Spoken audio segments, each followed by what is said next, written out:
May iba pang tinitignan ang Commission on Elections para matukoy kung sino ang mga nagpapagulo lang o yung tinatawag na nuisance candidate sa eleksyon. Narito ang report.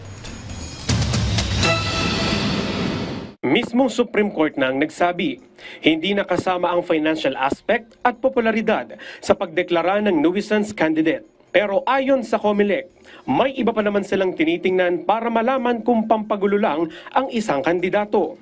Titignan po namin, meron pa rin naman po dalawa natira para ma-determine kung ikaw ay bona fide nakakandidato. Tignan namin ano ba ang actuations mo nung nag-file ka ng COC. Naiintindihan mo ba yung tinatakbo mong posisyon? Yung ikalawa pong tinitignan namin ay yung nag-file lang o naghain lang ng COC nang dahil sa para guluhin o lituhin yung ating eleksyon.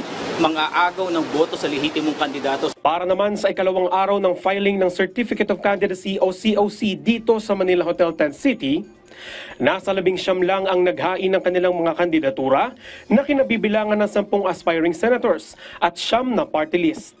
Mas kaunti ito kumpara sa 32 na naghain ng COC sa unang araw nito lamang Martes. Ilan sa mga kilalang personalidad na nag-file kanina ay sina re-electionist Amy Marcos. Kasama pa niya si former First Lady Imelda Marcos na nakasakay pa ng wheelchair. Sinabi ng presidential sister na suportado pa rin niya ang kapatid na si Pangulong Ferdinand R. Marcos Jr.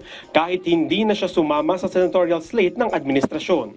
Tinataya ko na ako'y mananatiling malaya at matatag. Mas mainam na wala akong kalaban. Ayoko kasi ng ganoon ang nais ko talaga hindi tumahak ng dalawang ilog, kundi maging yung iisang ilog, ang malaking tubig, ang dagat kung saan magtatakpo lahat ng ilog.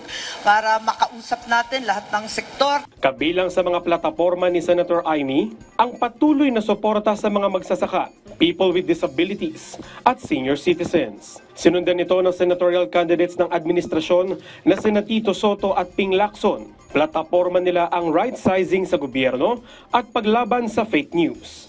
Gayon din ang pagsuporta sa mga programa at advokasya ng Marcos administration. The bill that I filed before that has not been acted upon should be pushed through. And that is the right-sizing of government. The efficacy of government services is being executed so that incidents like the Alice Guo issue will never happen again.